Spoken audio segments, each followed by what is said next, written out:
Hello, everyone. Welcome to Jewish Uncensored. We are here today looking at a video by Charlie Kirk, and what seems a video that was pretty close to October 7th when the attack unfortunately happened.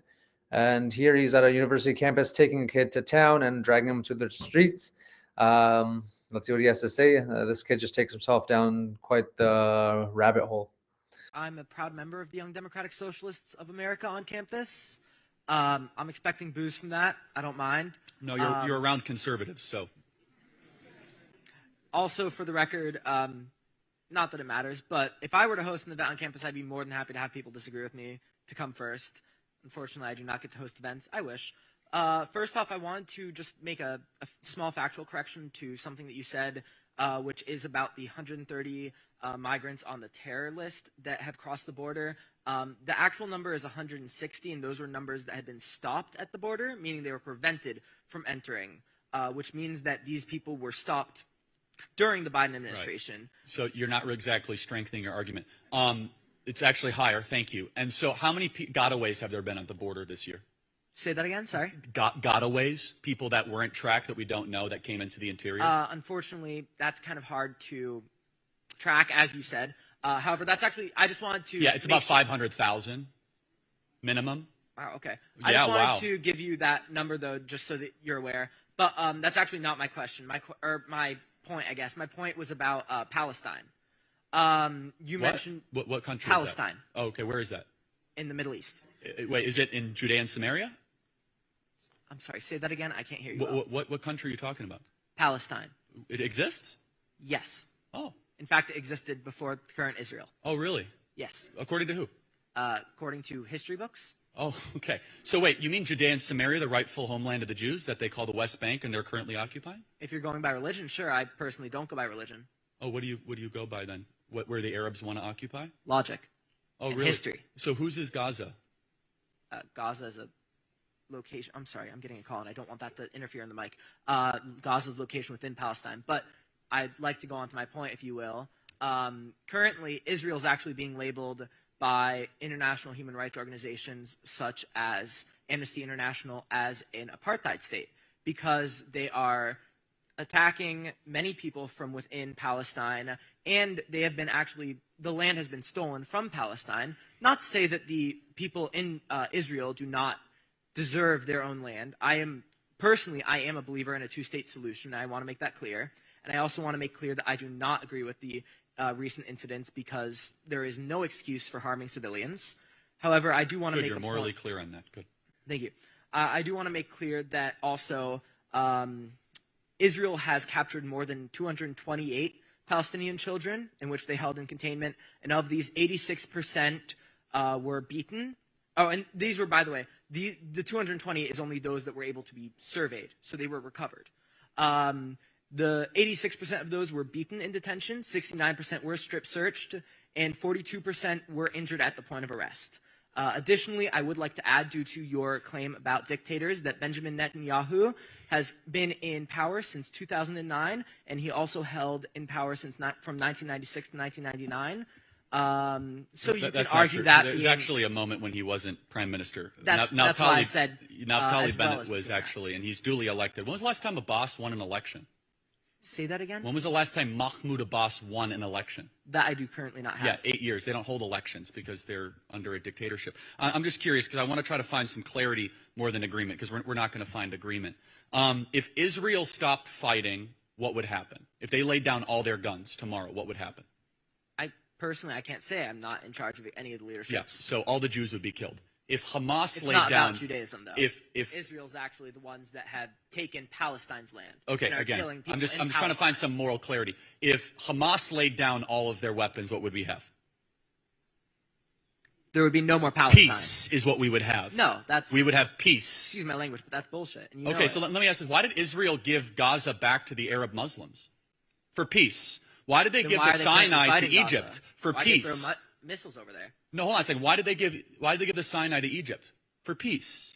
Why did they give the Gaza Strip to the Palestinian Authority? For peace. Well, in Hamas's charter, what does it say? I'm not defending Hamas. Well, hold on a second. Right. You're defending the Palestinian Authority, which is partners with Hamas, and they duly elected them. No. How I'm is either. Hamas's charter any different than Nazi Germany's charter towards the Jews? I'm not defending any of that. And for one, so what are you defending? Hold on. Exactly. For one, I'm defending the right of Palestine to exist, which I want to clarify. I am not telling you that you're being Islamophobic by supporting Israel. I'm not telling you that you want to kill the Muslims. So trying to say that the existence of Palestine here's a fact. Let me tell you. I think this last ridiculous. weekend displayed the holes in your argument. When Jews go for their high holy day, Arabs come in and kill Jews. When Arabs want to have peace, the Jews will come to the table for a peace agreement. Abraham Accords, the Oslo Accords. Any time that the Arabs want to talk, the Jews will come to the table to talk in the pursuit of peace. Meanwhile, this weekend, in a slight vulnerability, what happened? Jews are celebrating the end of Yom Kippur, the reading of the Torah, and they come in and they kill 900 Jews. And answer me this. If this was an isolated incident, why were they greeted as heroes by the people of Gaza after they killed 900 women and children? I want to make this clear once more because you seem to not be understanding. I am not defending these actions. I am simply refuting the claims that you made earlier in this argument. Here's the thing. I think a two-state solution sounds great if you don't actually live in reality. Let me tell you what reality is. The Arabs don't want to govern their own people. They would rather hate Jews. Every day they're saying death to the Jews, kill the Jews. They do not want to govern their own people. There is no middle ground when they're screaming to the sky for Antifada. Israel has been at the table time and time again. Do you agree? Abraham Accords, trying to find peace, trying to sit down with Mahmoud Abbas. The Israelites have hundreds of Palestinian children in detention. They have sent missiles to Palestine and killed hundreds of civilians. After this event, Netanyahu declared that he will send missiles to Palestine in an area where the Palestinian civilians are not able to leave. Wait, hold on a second. You mean to Gaza? Yes. Right, where they actually gave warnings to apartment buildings. What kind of Israel's so bad that they tell people to leave before they bomb them? Hamas comes on a holy day into kibbutzes and cuts women's heads off at concerts. The moral equivalence is so different. And let me just ask you, what do you think is a bigger impediment to peace, Hamas or Israel? If you would like, I'd prefer if you could stop interrupting me. Well, I'm the speaker, you're not. So let me just remind you, you're a college kid. You came to our event. So let me just ask you a very clear question. Bigger impediment to peace, Palestinian Authority or Israel? Israel. Prove it. Israel. Tell me one situation where Israel has not come to the table. Israel has given up land. When was the last time the Palestinian Authority willingly gave up land for peace? Israel's bombing the land. Because they don't want peace. They want dead Jews. And we as Americans should never put up with the intentional extermination of Jews again in our country. Thanks for being here. Thank you. Thank you. We're going to the next question. Argue that when you have these debates, we're going to the next question. Thank you. Thank you. Why is it about it there? We're going to take the next question. Thank you. Thank you. That is closeted Jew hatred laundered through Arab talking points. And there you have it. You got this kid pulled it through the mud. It's going to be a good question session when the guy's looking down at his phone every 2 seconds.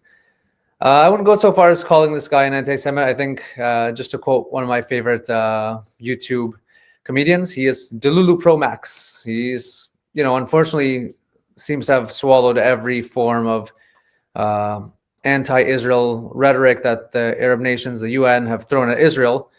And that's what he has. I think he genuinely cares about, kids being, killed in Gaza. But at the same time, he's quoting all these kids being arrested and put through detention in Israel. Don't forget that Israel doesn't pull up on the streets and take 40-year-old kids and put them in detention and arrest them.